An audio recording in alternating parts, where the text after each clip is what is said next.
Dobrý deň. Ja len dva rýchle komentáre k udalostiam z dnešného rána. V prvom rade by som sa asi mal vyjadriť k tomu zadržaniu bývalého policajného prezidenta Tibora Gašpara príslušníkmi NAKA za korupciu s Norbertom Böderom.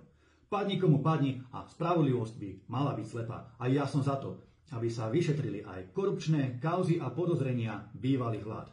Ale na druhej strane, viete, keď je spravodlivosť slepá 3,5 roka, potom zrazu 1-2 mesiace pred voľbami začne polícia brať predstaviteľov a kandidátov opozičných strán, tak to vzbudzuje minimálne viac otázok ako odpovedí.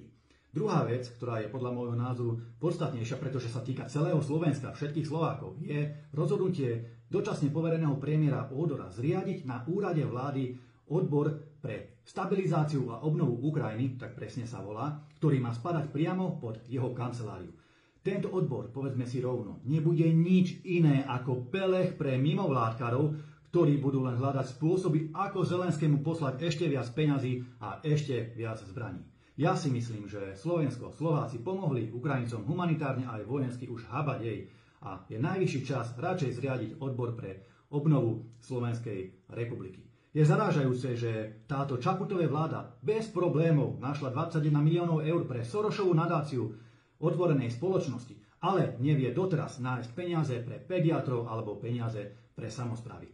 Táto Čaputová vláda je trestom pre Slovensko, ale zároveň aj, poviem to tak, že akýmsi budíčkom, aby Slováci v septembri išli voliť a nevolili tých predstaviteľov bývalých vlád, ale práve ľudí, ktorým záleží na Slovensku oveľa viac ako na Ukrajine, prípadne na nejakých mimovládnych organizáciách a podobných nezmysloch.